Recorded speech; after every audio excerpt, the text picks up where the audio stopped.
하나님 말씀 디도서 2장 1절에서 14절 함께 읽습니다. 모든 사람에게 하나님의 구원의 은혜가 나타났습니다. 그 은혜는 우리를 교육하며 경건하지 않음과 속된 정욕을 버리고 지금 이 세상에서 신중하고 의롭고 경건하게 살게 합니다.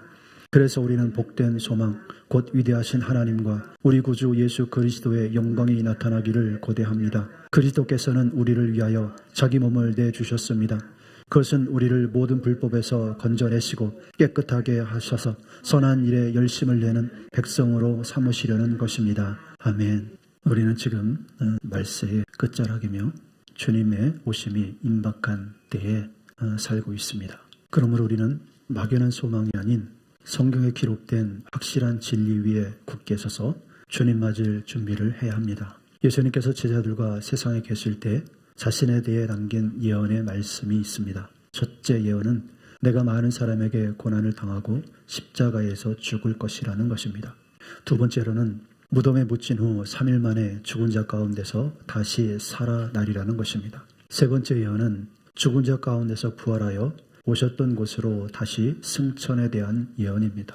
그리고 네 번째로는 제자들이 보는 앞에서 올라가시면서 너희가 본 모습 그대로 다시 오시겠다는 말씀을 남기셨습니다. 여기에 세 번째까지 예언의 말씀이 그대로 다 성취되었습니다. 이제 남은 것은 다시 오시겠다는 말씀입니다. 이 예언의 말씀들은 예수님께서 세상에 오시기 전에 그 전부터 창세기 3장 15절에서부터 여러 선지자를 통해서 예언된 말씀입니다. 예수님께서 오시기 전 약 600년 전에도 이사야 선지자를 통해서 예언된 말씀입니다. 즉 하나님께서는 당신의 계획을 여러 선지자들에게 먼저 보여주시고 알려주셔서 선지자들의 입을 통해서 그것을 선포하게 하셨습니다. 놀라운 사실은 예언의 말씀 그대로 오셨고 예언한 그대로 죽으셨고 살아나셨고 승천하셨습니다. 이러한 모든 사실을 모르는 교회는 없습니다. 이러한 사실을 믿지 않고 교회 다니는 사람은 거의 없을 것입니다. 그러나 마지막 예언이 아직 성취되지 않았습니다.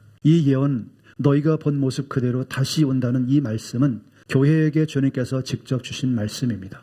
예수님을 믿은 지 3주 정도 밖에 되지 않는 데살로니가 교인들은 다시 오실 주님을 기다리며 환난 중에도 서로 위로하며 주님을 기다렸습니다. 초대교회 성도들은 재림신앙을 지키기 위해 목숨을 걸었고 다시 오시는 예수님을 기다리며 믿음을 지켰습니다. 그러나 시간이 지나면서 현대화된 지금의 교회, 인본주의 신앙이 된 교회, 물질 만능주의, 성공주의 복음이 장악한 현대교회는 어떻습니까? 그들은 다시 오실 주님을 기다리며 이 복음을 가르치고 있습니까?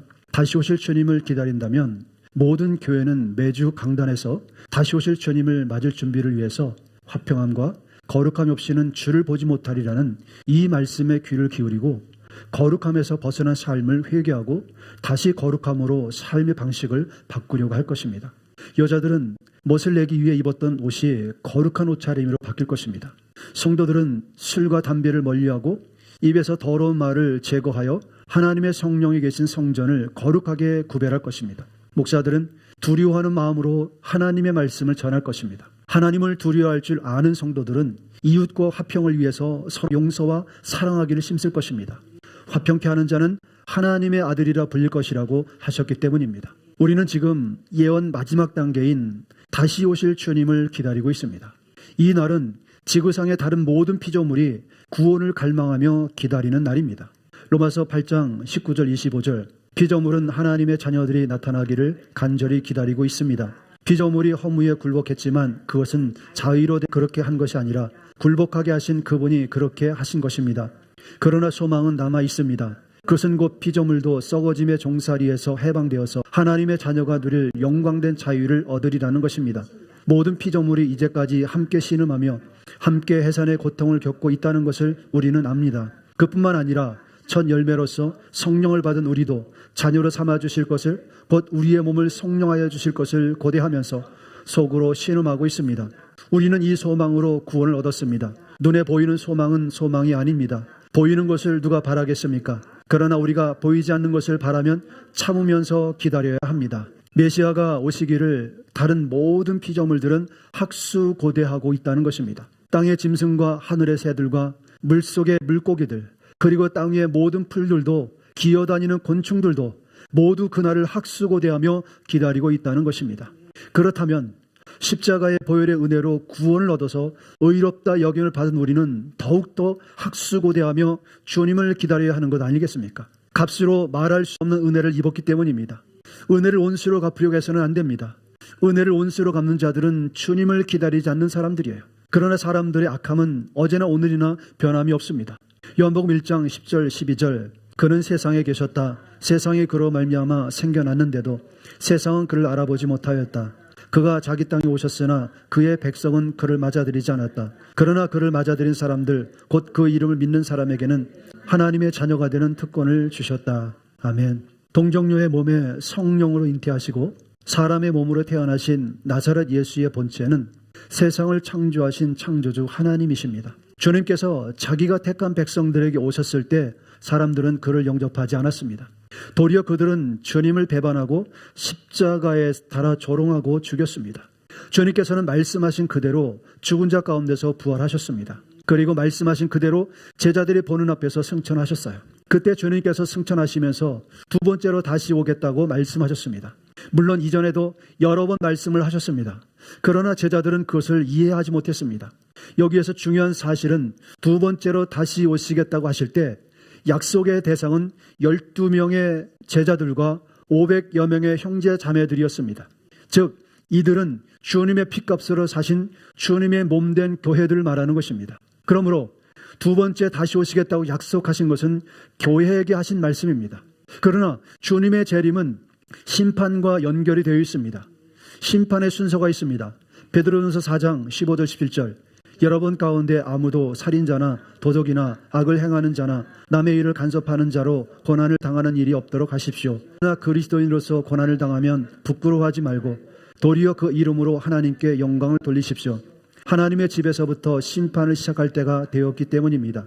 심판이 우리에게서 먼저 시작되면 하나님의 복음에 순종하지 않는 자들의 마지막이 어떠하겠습니까? 심판은 먼저 하나님의 집, 즉 교회에서부터 시작이 됩니다. 자, 심판이 있기 전에 교회에서부터 심판이 일어난다는 것입니다. 이것은 환난 전에 교회 안에 알곡들을 가라지들로부터 따로 구별해서 거룩하게 한다는 것입니다. 그 날은 교회의 공중휴거의 날을 말하는 것입니다. 그러면 우리는 어떻게 준비해야 합니까? 여러분 가운데 아무도 살인자나 도적이나 악을 행하는 자나 남의 일을 간섭하는 자로 고난을 당하는 일이 없도록 하라고 했습니다. 그러나 그리스도인으로서 고난을 당하면 부끄러워하지 말고 도리어 그 이름으로 하나님께 영광을 돌리라고 했어요. 여러분이 그리스도 이름으로 모욕을 당하면 그는 복이 있다고 했습니다. 영광의 영, 곧 하나님의 영이 여러분 안에 머물러 계시기 때문이라는 것입니다. 이렇게 심판이 교회에서 먼저 시작되면 하나님의 복음에 순종하지 않는 자들의 마지막이 어떠하겠냐는 거예요. 18절 19절 의인도 겨우 구원을 받으면 경건하지 않는 자와 죄인은 어떠하겠습니까? 그러므로 하나님의 뜻을 따라 고난을 받는 사람은 선한 일을 하면서 자기의 영혼을 신실하신 조물주께 맡기십시오. 이스라엘 백성들은 조상 대대로 메시아를 기다렸지만 막상 오셨을 때는 아무도 영접하지 않았습니다. 마찬가지로 피값으로 사신 주님의 몸된 교회도 다를 바가 없는 듯 보입니다. 지금 교회는 주님이 오시지 않았으면 하는 그런 분위기입니다. 고난주간에는 십자가를 바라보며 보혈의 은혜를 감사합니다. 추수감사절이 되면 온갖 과일을 강대상에 화려하게 장식하고 예배 후에 만찬을 즐깁니다. 성탄절에는 화려한 장식과 함께 강대상의 화려한 조명 아래서 아이들은 뛰어놀고 춤추고 어른들은 그것을 보며 하루를 즐깁니다. 그러나 교회 안에서 어디에도 어느 절기에도 어느 행사에도 다시 오실 주님을 기다리는 분위기를 찾아볼 수는 없습니다. 그러나 상관없습니다. 사람들이 주님을 기다리든 말든 주님은 말씀하신 그대로 다시 오실 것입니다. 히브리서 9장 28절의 말씀과 같이 두 번째로 나타나실 때에는 죄와 상관없이 거룩함으로 주님을 기다리는 사람들에게 나타나셔서 그들을 구원하실 것이다라고 말씀하셨어요. 그러므로 구원받기를 원한다면, 영생을 얻기를 원한다면 저와 여러분들은 세상의 금리에 휩쓸리지 마시고 하나님의 말씀을 쫓아서 거룩하게 구별된 삶을 살고 있어야 합니다. 매일 매순간 말입니다. 교회의 공중휴거는 환난에서 의인들을 따로 구별하는 것입니다. 이것이 먼저 교회에서부터 일어나는 심판을 말하는 것입니다. 그러므로 교회는 죄를 회개하고 거룩함과 의로운 행실로 주님을 기다리고 있어야 합니다. 주님께서는 교회가 주님 오심과 휴거의 소망에 대해서 알기를 원하십니다. 데살로니가전서 4장 13절 18절은 우리에게 메시아의 오심과 교회의 휴거라는 놀라운 진리를 선포하고 있습니다. 형제들아, 자는 자들에 관하여는 너희가 알지 못함을 우리가 원하지 아니하노니 소망이 없는 다른 이와 같이 슬퍼하지 않게 하려 함이라. 여러분, 소망이 없는 다른 사람 같이라는 말은 무슨 뜻입니까? 그들은 이 세상에 대한 소망을 붙들면서 영원한 하나님의 나라의 소망을 바라보지 않는 자들을 말하는 것입니다. 그래서 고난을 당하면 믿음을 포기할 수밖에 없는 것입니다. 하늘에 소망이 있는 자, 영생을 소망이 있는 자, 눈에 않고 손으로 잡을 수 없지만 영원한 것을 바라보는 자들은 땅의 것으로 인하여서 그들이 넘어지거나 실족하지 않게 된다는 것입니다. 여러분, 넘어지는 이유가 무엇입니까? 실족하는 이유가 무엇입니까? 이 세상에 보이는 것을 소망으로 붙들고 있기 때문이 아니겠습니까? 그래서 주님께서는 우리가 이 진리에 대해서, 교회의 공중 휴거에 대한 말씀에 대해서 무지자가 되는 것을 원하지 않으신다는 것입니다. 왜냐하면 소망이야말로 세상의 죽음과 슬픔을 이길 수 있는 유일한 위로이며 대안이기 때문입니다. 예수님께서 죽으셨다가 다시 살아나신 것처럼 그분 안에서 잠든 사람들도 주님과 함께 부활할 것이며 살아남아있는 우리도 순식간에 변화되어 공중에서 주님을 영접하게 될 것입니다. 이 진리는 교회의 기초인 것입니다. 우리의 삶을 재정비하게 만드는 결정적인 예언의 말씀인 것입니다. 주님께서 곧 오신다는 이 사실을 아는 성도는 세상 사람들처럼 세상의 가치관으로 살 수 없는 것입니다. 할렐루야. 그래서 오늘은 말세를 만난 주님을 기다리는 크리스천들이 반드시 알길 원하는 은혜의 목적을 함께 나누길 원합니다. 첫 번째, 말세 주님을 기다리는 성도를 조롱하는 자들이 있다는 것입니다. 베드로서 3장 3절 6절, 여러분이 무엇보다 먼저 알아야 할 것은 이것입니다. 마지막 때에 조롱하는 자들이 나타나서 자기들의 욕망대로 살면서 여러분을 조롱하여 이렇게 말할 것입니다. 그리스도가 다시 오신다는 약속이 어디에 갔느냐? 조상들은 잠든 이래로 만물은 창조 때부터 그러하였듯이 그냥 그대로다.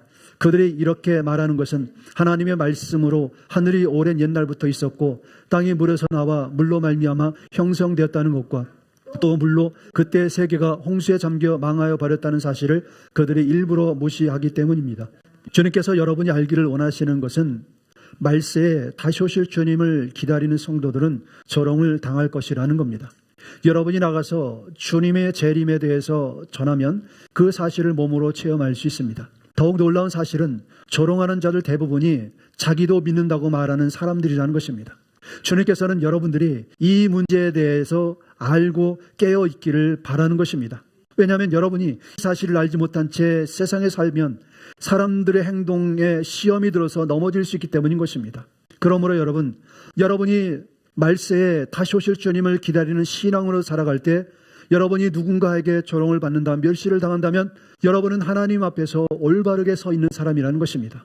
그러므로 우리는 아무도 사람들을 기쁘게 하기 위해서 세상 사람들과 동료가 되기 위해서 복음을 타협해서는 안 되는 것입니다. 이젠 우리는 오직 하나, 다시 오실 주님을 기다리는 자가 되어야 합니다. 또한 하나님께서 성도가 알기를 원하시는 것은 세상은 불로 태움받기 위해 말씀으로 잠시 보존되고 있을 뿐이라는 사실입니다.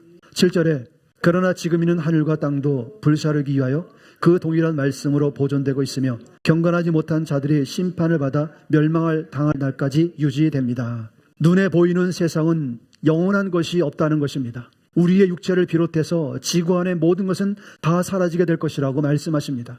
그래서 경건하지 않은 자들과 주님 다시 오심을 기다리는 성도를 조롱하는 자들을 주님께서는 반드시 심판할 것이라고 말씀하십니다. 여러분, 우리는 주님을 기다리는 자가 되어야 합니다. 우리는 주님을 기다리는 성도들과 동료가 되어야 합니다. 주님은 여러분들이 거듭난 크리스천으로서 교회가 이러한 사실을 알고 준비해야 한다라고 말씀하고 계시는 것입니다. 두 번째로 주님이 알기를 원하시는 것은 화평함과 거룩함이 없이는 주를 보지 못하리라는 사실을 알아야 한다는 것입니다. 주님께서는 현대교회, 즉 현대 믿는 자들이 교회에 앉아있지만 정말 근본이 되는 진리에 대해서 알지 못한 채 살아가고 있다는 것입니다. 이것은 교회 안의 무지함이 얼마나 치명적인지에 대해서 말씀하는 거예요. 교회 안에 있으면서도 가장 기본이 되는 구원의 조건에 대해 교회 사람들이 알지 못하고 있다는 것입니다. 그래서 히브리서 2장 14절에 모든 사람과 더불어 화평함과 거룩함을 따르라. 이것이 없이는 아무도 주를 보지 못하리라. 화평함과 거룩함이 없이는 아무도 주를 보지 못하리라는 진리를 아는 자들이 교회 안에 얼마나 있느냐는 것입니다. 입으로만 예수님을 주님, 주님이라고 말하면 다 구원을 얻는다라고 생각합니다. 그래서 예수님을 주님이라고 하기에 나는 구원받았다고, 삶은 어떻게 살든 상관없이 예수님을 믿고 주님이라고 하고 있기 때문에 나는 구원받았다고 얼마나 많은 사람들이 그렇게 살아가고 있습니까? 화평함과 거룩함 무시된 채 말입니다. 구원의 가장 기본이 되는 하나님과의 관계를 갖는 조건은 거룩함입니다. 신구약 전체에서 거룩함이 없이는 아무도 하나님께로 나갈 수 없습니다. 예수님의 십자가 보혈의 가장 중심에 있는 것이 바로 거룩함이라는 것입니다. 또한 성령 하나님의 가장 중심이 된 임무는 교회의 거룩함을 가져오는 것입니다. 그러므로 주님은 여러분들이 교회 안에 있으면서도 가장 근본이 되는, 기초가 되는 거룩함이 구원의 조건이라는 사실을 알지 못하는 것을 주님은 탄식한다는 거예요. 또한 이웃과의 관계에서 화평함입니다. 화평케 하는 자를 하나님의 아들이라 불릴 것이라고 하셨어요. 불의, 거짓말, 음행, 사기, 남의 것에 대해서 욕심을 부리는 것은 이웃과의 화평을 깨뜨리는 자들입니다. 따라서 화평함과 거룩함이 없는 자들은 천국을 잊으라고, 들어가지도 못한다고 말씀하시는 겁니다. 예수님께서 우리에게 주신 구원은 거룩한 구원입니다. 히브리서 2장 2절 3절에 천사들을 통하여 하신 말씀이 효력을 내어 모든 범행과 불순종하는 행위가 공정한 갚음을 받았거든 하물며 우리가 그렇게도 귀중한 구원을 소홀히 여기고서야 어떻게 그 갚음을 피할 수 있겠습니까? 화평을 깨뜨리고 불의를 행하고 음행을 저지르고 남의 것을 탐하는 이 모든 것들은 바로 그렇게 귀중한 구원을 소홀히 여기는 행위라는 거예요. 여러분, 우리가 어떻게 구원을 얻었습니까? 우리가 무엇으로 구원을 얻었습니까? 하나님의 아들 예수 그리스도의 그 피값, 보배로운 그 피값으로 구원을 얻었습니다. 그런데 그 보배로운 피값으로 얻은 구원을 이 세상에 썩어지고 시들고 없어지는 것을 얻기 위해서 불의를 행하고 불법을 행하고 속이고 거짓말을 하는 것은 바로 이 귀중한 구원을 소홀히 여기는 행위라는 것입니다. 어떻게 하나님의 심판을 피할 수 있겠냐는 거예요. 세 번째로, 용서는 사탄의 계책을 깨뜨리는 지혜라는 것을 알기로 하십니다. 고린도서 2장 10절 11절, 여러분이 누구에게 무엇을 용서해 주면 나도 용서해 줍니다. 내가 용서한 경우가 있다면 그것은 그리스도 앞에서 여러분을 위하여 용서한 것입니다. 그렇게 하여 우리가 사탄에게 속아 넘어가지 않으려 하였습니다. 우리는 사탄의 속셈을 모르는 것이 아닙니다. 용서는 이웃과 화평을 이루기 위해 크리스천의 기본이 되어야 한다는 것입니다. 용서는 사탄의 계략에 넘어가지 않는 지혜입니다. 왜냐하면 용서하지 않은 분노는, 용서하지 않은 마음에는 분노가 있고 분노를 다스리지 못할 때 돌이킬 수 없는 행동이 일어나기 때문입니다. 우리가 성령으로 그리스도 예수 안에 머물러 있는 증거가 무엇입니까? 사랑과 희락과 화평과 오래 참음과 충성과 온유와 절제, 성령의 이 열매를 통해서 우리가 하나님 안에, 예수 그리스도 안에 머물러 있는 것을 말씀하고 있습니다. 그런데 이러한 성령의 열매를 맺지 않냐고 마음에 분노가 가득하고 용서하지 않냐고 살인하는 마음과 능욕하는 마음과 이런 마음들이 가득 찬 사람의 마음에 하나님의 성령이 계실 리가 만무하지 않겠습니까? 그분은 거룩하신 분이십니다. 그래서 용서하지 않겠다라는 그 말이 얼마나 무지하고 얼마나 어리석은 것인지를 말씀하고 있는 거예요. 그것은 사탄에게 속는 거예요. 주님께서는 나를 사랑하는 자는 내 계명을 지키는 자라고 말씀하셨어요. 주님은 너희가 서로 사랑하라, 너희가 서로 용서하라고 말씀하셨어요. 그래서 주님의 말씀을 따르는 것이 주님 안에 거하는 사람들인 것입니다. 예수님께서 하나님과 하나라는 증거는 죽기까지 하나님께 순종하신 증거입니다. 주님께서 십자가에서 자기를 멸하시고 죽이는 자들을 위해서 아버지여 이들을 용서하여 주십시오, 그들이 하는 일을 그들이 알지 못한다라고 하며 자기를 죽이는 자들을, 자기를 능욕하고 침뱉는 자들을 용서하셨습니다. 또한 스데반도 자기를 죽이기 위해서 돌을 던지는 자들을 위해서 주님, 저들이 하는 일을 저들이 알지 못합니다, 저들을 용서해달라고 하며 그는 죽었습니다. 스데반이 원수를 용서하는 것은 그가 바로 주님 안에 있다는 증거입니다. 성령이 그 안에 함께 거하고 계시다는 증거입니다. 그러므로 우리는 무엇보다도 우리도 용서하기를 서로 힘써야 합니다. 서로 화평을 이루기 위해서 노력해야 합니다. 이것이 성령이 우리 안에서 일을 행하시는 증거입니다. 성령은 절대로 남에게 원수를 갚으라, 악을 향하라, 속이라 그렇게 말씀하지 않으세요. 마귀는 언제나 나에게 집중하도록 만들어요. 하나님보다 나를 더 사랑하기를 요구해요. 이웃보다 먼저 너를 더 사랑하라고, 돈을 더 사랑하라고, 하나님보다 세상과 돈을 더 사랑하라고 늘 언제나 마귀는 하나님과 반대되는 것을 사람들에게 요구를 합니다. 여러분, 우리가 조금만 생각하면 이것이 하나님의 음성인지 이것이 성령님의 음성인지 마귀의 음성인지 우리가 분별할 수가 있어요. 우리가 욕심을 내려놓고 우리가 중립적인 입장에서 바라보면 이것이 성령께서 하시는 말씀 음성인지 마귀 음성인지 분별할 수 있어요. 그러므로 용서하라, 화평을 이루라, 사랑하라, 모든 것은 성령님의 음성이에요. 가난한 자에게 물한 것을 대접하고 긍휼히 여기는 마음, 불쌍히 여기는 마음, 이 모든 것들은 주님이 주시는 마음이에요. 그러므로 이러한 마음들을 소멸하지 마십시오. 대신에 용서하지 마, 손해봤잖아, 너도 갚아야지, 이런 마음들은 100% 마귀의 말이에요. 여러분 분별하시기 바랍니다. 욕심에 이끌려서 생각대로, 분노대로, 감정대로 행하지 마시기 바랍니다. 그것은 마귀에게 속는 거예요. 왜 그렇습니까? 여러분이 용서하지 않으면 여러분도 주님께로부터 용서받지 못합니다. 용서하지 않는 선택은 스스로 성령으로 주님 안에 있는 삶을 거부하는 것입니다. 주님의 말씀에 순종을 거절하고 자기 마음대로 자기 욕망대로 사는 인생의 마지막은 하나님의 진노가 부어지는 지옥밖에는 갈 곳이 없어요. 네 번째로 하나님께서 알기를 원하시는 것은 교회의 시간이 끝나는 때와 이스라엘의 구원의 날이 있음을 알라고 하십니다. 로마서 11장 25절 26절 형제자매 여러분, 나는 여러분이 이 신비한 비밀을 알기를 바랍니다. 그것은 여러분이 스스로 현명하다고 생각하는 일이 없게 하려는 것입니다. 그 비밀은 이러합니다. 이방 사람의 수가 다 찰 때까지 이스라엘 사람들 가운데서 일부가 완고하진 대로 있으리라는 것과 온 이스라엘이 구원을 받게 되리라는 것입니다. 그것은 성경에 그렇게 기록되어 있는 바와 같습니다. 구원하시는 분이 시온에서 오실 것이니 야곱에게서 경건하지 못함을 제거하실 것이다. 아멘.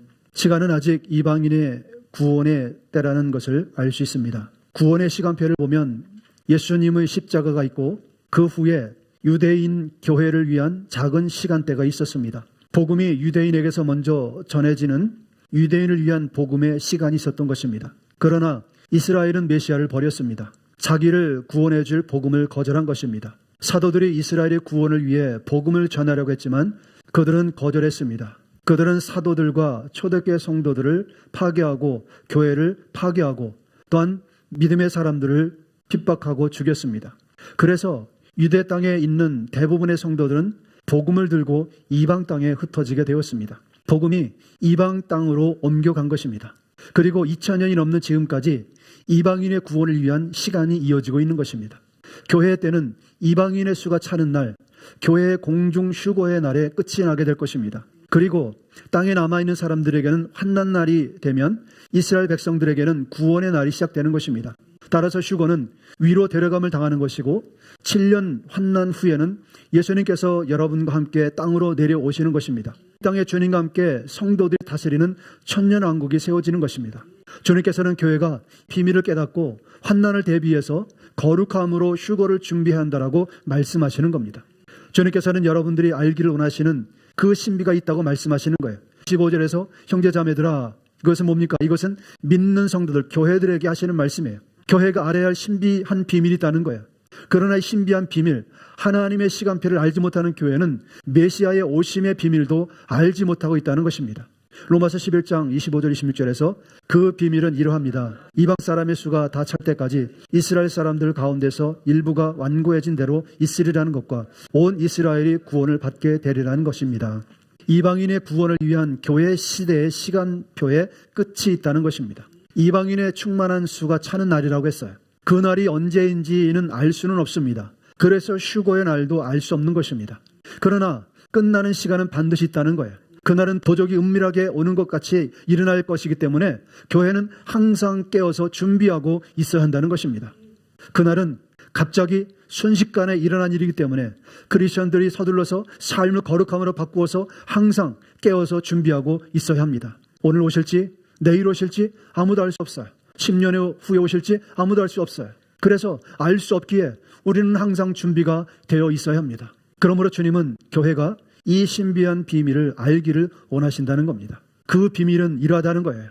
이방 사람의 수가 다 찰 때까지 이스라엘 사람들 가운데서 일부가 완고해진 대로 있으리라는 것과 온 이스라엘이 구원을 받게 되리라는 것입니다. 주님께서 이스라엘 사람들 가운데서 일부를 우둔하게 되게 하신 것은 이방 사람의 구원의 수를 충만히 차기까지라는 것을 여러분이 알기를 원한다는 것입니다. 여러분, 이방인의 수가 얼마나 남았겠습니까? 은혜의 구원은 여러분에게 특권이지 여러분에게 권리가 아니라는 것입니다. 그래서 은혜를 방종거리로 삼아 은혜를 남용해서는 안 된다는 겁니다.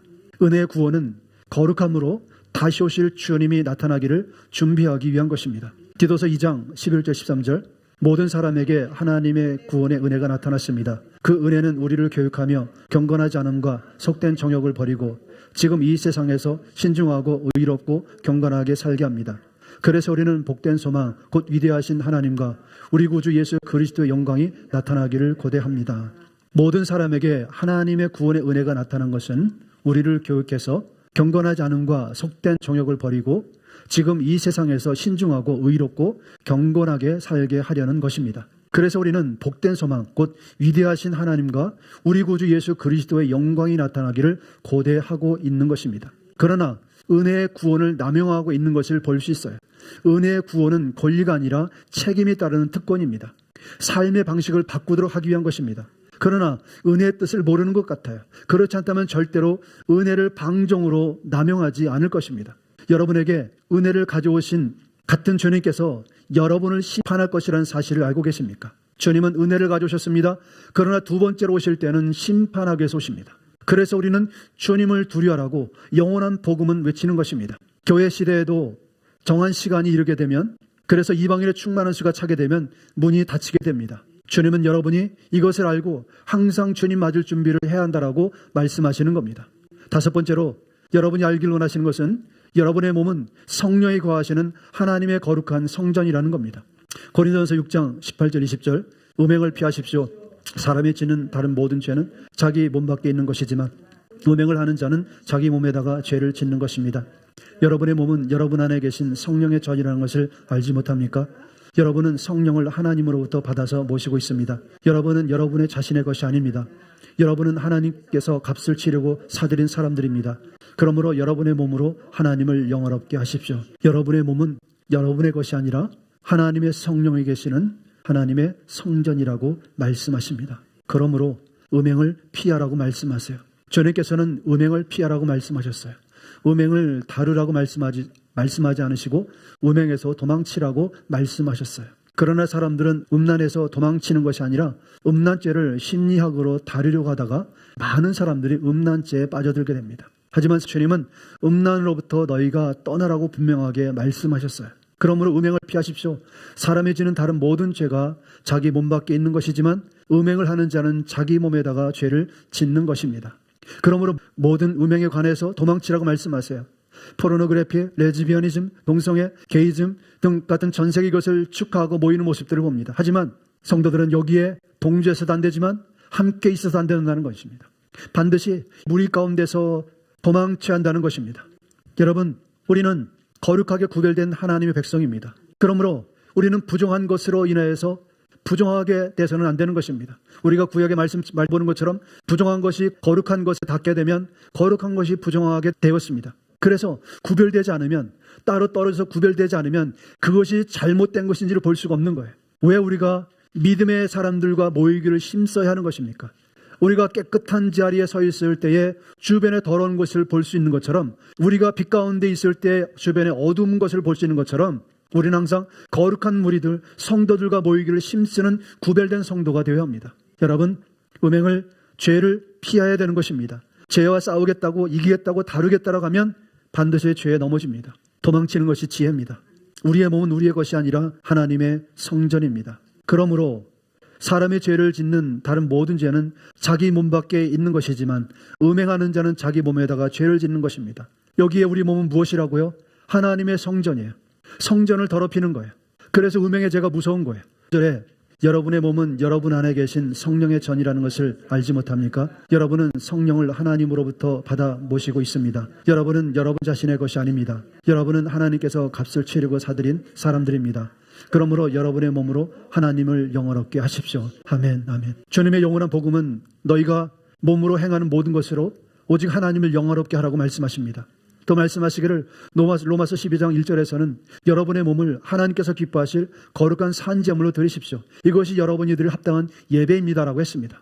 그러므로 여러분은 이 시대의 풍조를 본받지 말라고 하셨습니다. 이 시대의 풍조는 음행을 부추기고 있습니다. 술과 마약과 도박과 음란의 광란의 파티로 사람들의 영혼을 지옥으로 끌고 가고 있습니다. 그러므로 성도는 하나님을 두려워할 줄 아는 마음으로 성령님의 인도하심을 따라서 마음을 새롭게 함으로 변화를 받아서 하나님의 선하시고 기뻐하시고 완전하신 뜻이 무엇인지를 분별하기를 힘쓰라고 말씀합니다. 마지막으로 하나님께서 알기로 하시는 것은 여섯 번째로 하나님의 사랑과 공의는 어제나 오늘이나 영원토록 변함이 없으시다는 겁니다. 신구약의 모든 사람들의 구원을 위한 하나님의 계획 중심에는 언제나 예수 그리스도가 계십니다. 사람들은 성도의 거룩한 행실을 강조하면 그것은 율법을 행함으로 구원을 얻으려는 율법주의라고 공격을 합니다.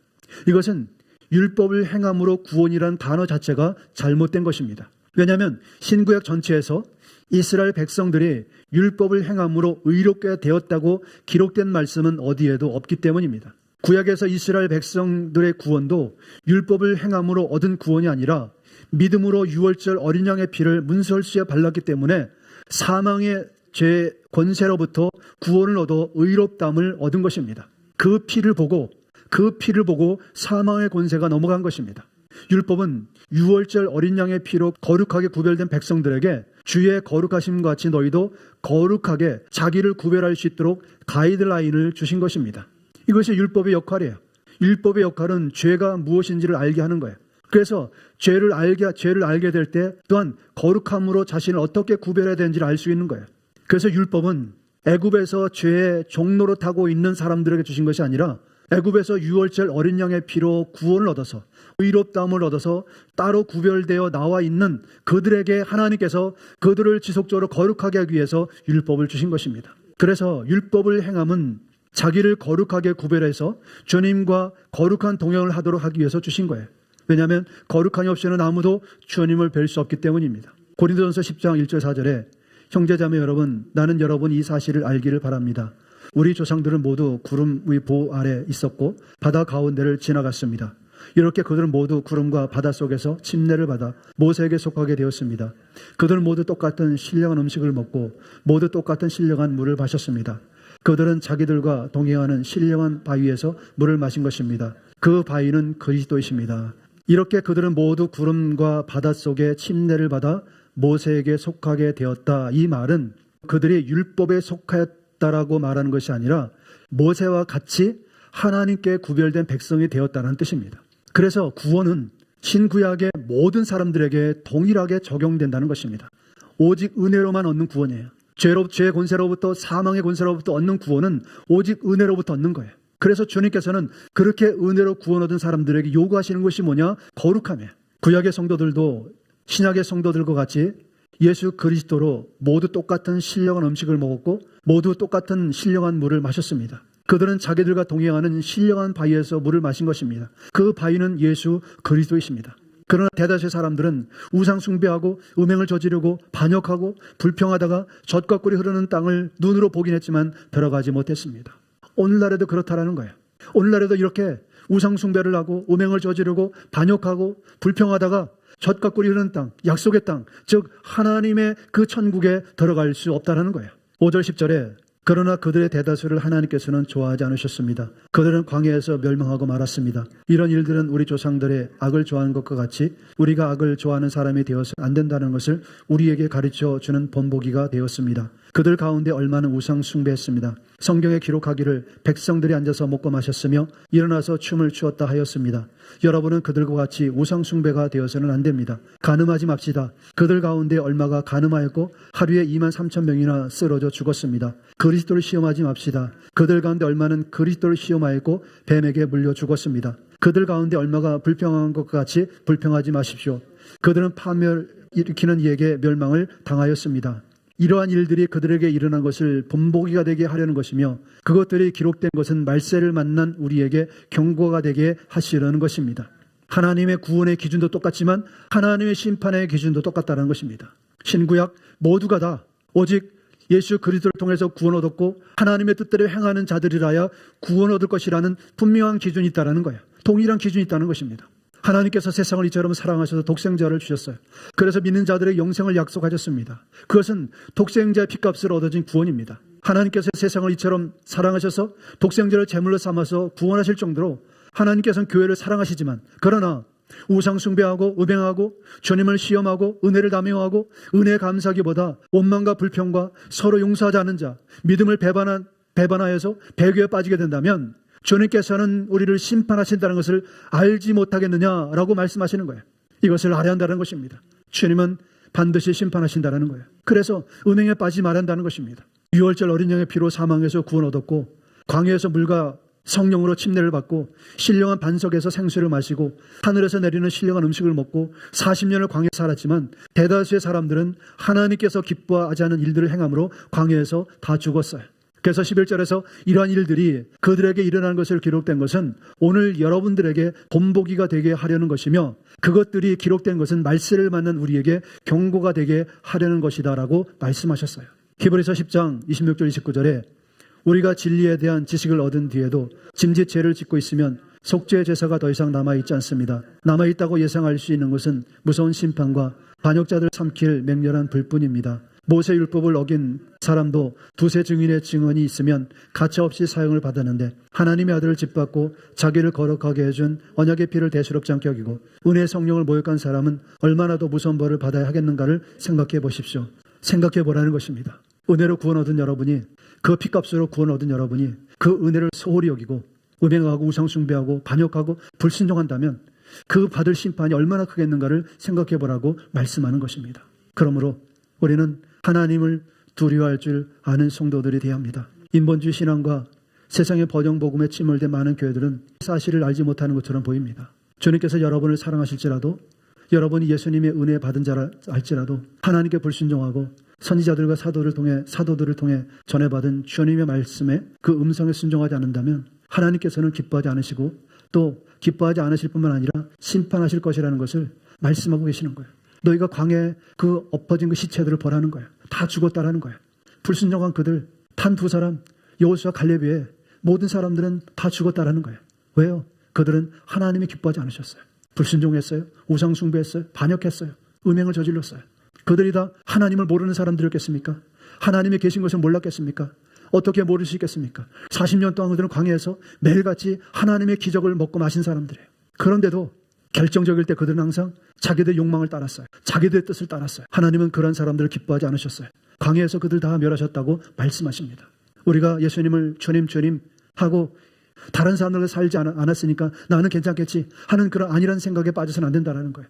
우리도 매일 두렵고 떨리는 마음으로 나를 부인하고 십자가를 지고 내가 쟁기를 잡고 뒤를 돌아보고 있는 사람은 아닌지, 내가 롯의 아내처럼 세상을 더 뒤돌아보고 있는 사람은 아닌지를 항상 돌아봐야 한다라고 말씀하는 거예요.